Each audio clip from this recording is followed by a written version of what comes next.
السلام علیکم ورحمۃ اللہ وبرکاتہ۔ عزیز طلبہ، یہ سنن نسائی کتاب الزکوٰۃ کے ابواب کا درس چل رہا ہے۔ پھلوں اور غلوں کی زکوٰۃ کے سلسلے میں یہ بات آ چکی ہے کہ امام ابو حنیفہ رحمہ اللہ وغیرہ تمام پھلوں اور غلوں میں زکوٰۃ کے قائل ہیں، اس لیے کہ اس کی دلیل قرآن کریم کی آیات کا عموم اور حدیث کا عموم ہے، اور بعض روایات بھی ہیں اس قسم کی کہ تمام چیزوں میں زکوٰۃ ہے۔ تو اس معاملے میں امام ابو حنیفہ رحمہ اللہ کا موقف قابل ترجیح ہے۔ اور ایک دوسری بات یہ ہے کہ یہ بھی ذکر آیا تھا کہ جمہور ائمہ کے نزدیک، جمہور ائمہ اور محدثین کے نزدیک یہ پھلوں اور غلوں کا ایک نصاب متعین ہے، اس کی ایک مقدار متعین ہے، اور وہ ہے 5 وسق، یعنی 5 وسق اگر پھل یا غلہ پیدا ہو تو اس میں زکوٰۃ ہے، اور اس سے کم میں زکوٰۃ نہیں ہے۔ البتہ امام ابو حنیفہ رحمہ اللہ یہ کہتے ہیں کہ زمین کی تمام پیداوار میں زکوٰۃ ہے، وہ اس سلسلے میں نصاب کے قائل نہیں ہیں، چاہے کم پیدائش ہو چاہے زیادہ ہو۔ یہاں بھی وہ قرآن کریم کی آیات کے عموم کو دلیل بناتے ہیں، اور جن احادیث سے نصاب یا مقدار معلوم ہوتی ہے وہ کہتے ہیں کہ خبر واحد ہے، اور خبر واحد سے اضافہ زیادتی درست نہیں ہے، مگر یہ موقف غلط ہے۔ بہرحال یہ بات گزر چکی ہے۔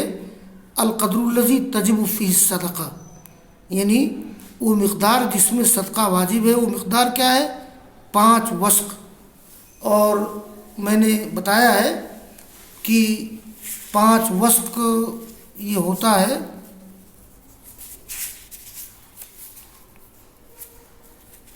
5 وسق جو ہو جائے گا، 1 وسق 60 سا کا ہوتا ہے، تو 5 وسق 300 سا کا ہو جائے گا، یہ 700 کلو گرام احتیاطاً 7 کنٹل۔ 7 کنٹل اگر غلہ پیدا ہو تو اس میں زکوٰۃ ہے، اور اگر اس سے کم تو زکوٰۃ نہیں ہے۔ یہ اس سلسلے میں ایک مسئلہ اور بھی میرے سامنے آیا ہے، بعض لوگوں نے پوچھا ہے کہ جیسے کوئی آدمی زمین بٹائی بھی دی ہوئی ہے، تو جو غلہ زمین میں پیدا ہوتا ہے سب میں زکوٰۃ ہے، عشر ہے، یا یہ ہے کہ جو ہمارے حصے میں آیا اس میں عشر ہے؟ تو اصل میں ایسا ہے کہ زمین میں جو غلہ پیدا ہوا ہے، اگر جو ہمارے حصے میں آیا ہے وہ نصاب کو پہنچ رہا ہے، ہم بھی زکوٰۃ نکالیں گے، اور جس نے زمین میں بوائی کی ہے جو اس کے حصے میں آیا ہے وہ نصاب کو پہنچ رہا ہے، تو زکوٰۃ اس میں عشر نکالا جائے گا۔ تو یہ بحث گزر چکی ہے۔ بہرحال آج ایک باب ہے، باب ما یجب العشر وما یجب نصف العشر۔ یہ غلوں اور پھلوں کی زکوٰۃ میں یہ جو مقدار متعین ہے، تو کبھی تو اس میں عشر نکالا جاتا ہے، اور کبھی نکالا جاتا ہے نصف عشر، یعنی عشر کا مطلب ہو جائے گا 1/10، اور نصف عشر یعنی یہ 1/20 یہ ہو جائے گا 10 حصے میں سے 1 حصہ، جیسے 10 کلو میں سے 1 کلو، یا 20 کلو میں سے 1 کلو، یعنی 10واں یا 20واں۔ تو باب ما یجب العشر وما یجب نصف العشر، یہ اس غلے کا بیان کہ جو عشر کا سبب ہے یا اس چیز کا بیان جو نصف عشر کا سبب ہے؟ تو میں خلاصہ بتا دوں کہ اگر پھل یا غلہ پیدا ہوا ہو سینچائی سے، آپ پاشی سے یعنی خود آدمی سینچے، تو اس میں نصف عشر ہے، 20 حصے میں سے ایک حصہ۔ اور اگر غلہ یا پھل پیدا ہوا ہے آسمان کی بارش سے، یا ایسی فصل ہے جو زمین سے اپنی تراوٹ کشید کر لیتی ہے، تو اس میں عشر ہے، یعنی 10 حصے میں سے ایک حصہ۔ یہ تفصیلات طلبہ جانتے ہیں، میں وہ حدیث پڑھ رہا ہوں۔ قال امام النسائی رحمہ اللہ اخبرنا ہارون بن سعید بن الہیثم ابو جعفر الایلی قال حدثنا ابن وهب قال اخبرني یونس عن ابن شہاب عن سالم عن ابیہ ان رسول اللہ صلی اللہ علیہ وسلم قال فيما سقط السماء والانہار والعیون او کان بعلا العشر، یعنی اس پیداوار میں جس کو سیراب کیا ہو آسمان نے اور نہروں نے، آسمان، نہروں اور چشموں نے، اوکان بعلن، یا یہ وہ ایسی فصل ہو یا ایسے پیڑ ہوں جو زمین سے اپنی رگوں سے تراوٹ خود کھینچ لیں، یعنی مطلب یہ ہے کہ سیراب نہ کرنا پڑے، ضرورت ہی نہ ہو۔ بعض جگہیں ایسی ہوتی ہیں کہ وہاں اگر آدمی پیڑ لگا دے یا کوئی فصل بوئے تو وہ اس کی جڑیں زمین سے تراوٹ کھینچ لیتی ہیں، جیسے ندی کے کنارے جو ککڑی وغیرہ بوئی جاتی ہے، تربوز ہے، خربوز ہے، ککڑی ہے، تو اس کو سینچنا نہیں پڑتا ہے، اس لیے کہ نیچے پانی قریب رہتا ہے، تو اس کی جڑیں پانی کھینچ لیتی، اس کو بال بولتے ہیں، اثری بھی کہتے ہیں اس کو۔ تو یہ اس پیداوار میں جس کو سیراب کیا ہو آسمان نے، نہروں نے، یہ نہروں سے مراد وہ نہر ہے کہ جس سے پانی لینے کے لیے کرایہ نہیں دینا پڑتا ہے۔ یہ آج کل کی جو نہریں ہیں تو ان کا تو باقاعدہ کرایہ دینا پڑتا ہے، اور چشمے اوکان بعلن، یا وہ ایسا غلہ ہو، ایسی پیداوار ہو کہ جو یہ بال کی نہایا میں اس کی تشریح کی گئی ہے۔ البال ہوا ما شربا من النخیل بعروقه من الارض من غیر سقین ولا غیرہما، یعنی یہ کھجور کے وہ پیڑ جو زمین سے اپنی رگوں سے تراوٹ کھینچ لیں، سیراب نہ کرنا پڑے۔ اور اصل میں یہ وہاں ہوتا ہے جو پانی کے قریب ہو۔ تو اما سقیا بالسوانی والنزح، یہ السوانی واحد ثانیتن، راہٹ، اونٹنی جس پر پانی لایا جائے کنویں سے، یہ ثانیہ کا ترجمہ کیا گیا ہے، ہی الناقۃ التی یستقی علیہا، اونٹنی جس پر پانی لاد کر لایا جائے۔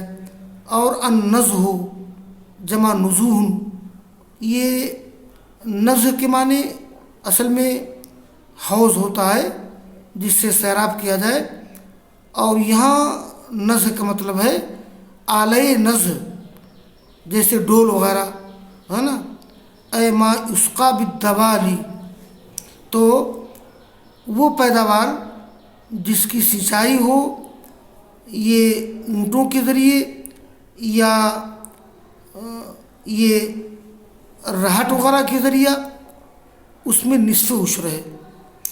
یہاں ایک بات میں طلبہ کو بتا دوں کہ جیسے کبھی کبھی ایسا ہوتا ہے کہ جیسے دھان کے موسم میں سینچائی کرنا پڑتا ہے، اور کبھی کبھی گیہوں کے موسم میں بارش ہوتی ہے، سینچائی نہیں کرنا پڑتا ہے۔ تو اصل میں اس میں فصل ربیع یا فصل خریف متعین نہیں ہے. دھان کی فصل ہو یا گیہوں کی فصل ہو یا باغات ہوں تو اس میں اعتبار کیا جائے گا، اکثریت کا اعتبار کیا جائے گا. یعنی اکثر اگر دھان گیہوں یا پھلوں کی پیدائش زیادہ تر سینچائی سے ہوئی ہے، خود سینچنا پڑا ہے، تو اس میں 20واں حصہ ہے. اور اگر زیادہ تر اس کی پیدائش آسمانی بارش سے ہوئی ہے تو اس میں عشر ہے. گویا اس میں اعتبار کیا جائے گا اکثریت کا. یہ بات ملحوظ رہے. اب جیسے مثال کے طور پر دھان کی فصل ہے تو دھان کی فصل عام طور پر آسمانی بارش سے پیدا ہوتی ہے، لیکن اگر کبھی ایک آدھ بار سینچ دیا گیا ہو تو اس کا اعتبار نہیں کیا جائے گا. یا جیسے مثلاً گیہوں کی فصل کو عام طور پہ سینچنا پڑتا ہے، لیکن ایک آدھ بار بارش ہو جائے تو اس کا اعتبار نہیں کیا جائے گا. مطلب یہ ہے کہ اس میں اکثریت کا اعتبار کیا جائے گا. آگے کی روایت ہے، قال امام النسائی رحمہ اللہ اخبرنی عمرو بن سواد بن اسود بن عمرو و احمد بن عمرو والحارث بن مسکین قراءۃ علیہ وانا اسمع عن ابن وهب قال حدثنا عمرو بن الحارث ان ابا الزبیر حدثه انه سمع جابر بن عبد الله يقول ان رسول اللہ صلی اللہ علیہ وسلم قال فيما سقط السماء والانہار والعیون العشر. اس پیداوار میں جس کو سیراب کیا ہو آسمان نے، نہروں نے اور چشموں نے، اس میں عشر ہے. فيما سقیا بالثانیۃ نصف العشر. اور اس پیداوار میں جس کو سیراب کیا گیا ہو یہ اونٹ وغیرہ کے ذریعے سے، راہٹ وغیرہ کے ذریعے سے، اس میں نصف عشر ہے. اب تو راہٹ نہیں ہے، ورنہ راہٹ کا طریقہ یہ ہوتا ہے کہ یہ 40-50 ڈبے سلسلہ وار لگے رہتے ہیں زنجیر کی لڑی میں، اور یہ اونٹ یا بیل چلتے ہیں تو پانی نیچے بھر کر کے آتا ہے، ایک طرف گر جاتا ہے، پھر خالی ہو کے نیچے چلا جاتا ہے. قال امام مسلم رحمہ اللہ اخبرنا حناد بن السری عن ابی بکر وابن عیاش عن عاصم عن ابی وائل عن معاذ قال بعثني رسول اللہ صلی اللہ علیہ وسلم الى اليمن فامرني ان آخذ مما سقط السماء العشر وفيما سقي بالدوال نصف العشر. یہ معاذ بن جبل رضی اللہ تعالیٰ عنہ کو اللہ کے رسول نے یمن بھیجا تھا، تو کہتے ہیں مجھے حکم دیا کہ میں لوں اس پیداوار سے جس کو آسمان نے سیراب کیا ہو عشر لوں، اور جس کو سیراب کیا گیا ہو ڈول سے. یہ الدوالی جمع الجمع ہے. الدوالی یہ جمع ہے دلاؤن کی، اور دلاؤن دلون کی جمع ہے. تو الدوالی جمع الجمع ہے، جس کو سیراب کیا گیا اور ڈول کے ذریعے سے، اس پہ نصف عشر ہے. ایک اور چھوٹا سا باب رہ جاتا ہے، کم یترک الخارش، اندازہ کرنے والا کتنا چھوڑ دے. یہ اس مسئلے کی نوعیت یہ ہے کہ رسول اللہ صلی اللہ علیہ وسلم کے زمانے میں جن کے پاس انگور کھجور کے باغات ہوتے تھے، تو چونکہ 5 وسق پیداوار میں زکوٰۃ ہے، اس سے کم زکوٰۃ نہیں ہے، تو لوگوں کے پاس بڑے بڑے باغات ہوتے تھے، تو حکومت کی طرف سے اندازہ کرنے والے جاتا تھا. جب اس میں پھلا جاتا تھا تو اندازہ کرنے والا جاتا تھا اور اندازہ کر لیتا تھا کہ اس میں اندازہ ہے کہ اتنی کھجور پیدا ہوگی، اتنا انگور پیدا ہوگا، اتنا غلہ پیدا ہوگا. یہ ایک انتظام ہے تاکہ باغات والے پھل والے بےمانی نہ کر سکیں، تو وہ اندازہ کر کے نوٹ کر لیا جاتا ہے. اور جب زکوٰۃ لی جاتی ہے تو زکوٰۃ لینے کے وقت جو اندازہ کیا گیا تھا اس میں سے 1/3 یا 1/4 کو چھوڑ دیا جاتا ہے. بھئی ٹوٹ پھوٹ کے پھل گر گئے ہوں گے، جانوروں نے کھا لیا ہوگا. یہ خرچ کا معاملہ ہے. خارص مانے اندازہ کرنے والا. عربوں میں اندازہ کرنے والے اتنے اچھے ہوتے تھے کہ ان کا اندازہ بالکل درست ہوتا تھا. تو یہ انتظام حکومت کی طرف سے ہو سکتا ہے.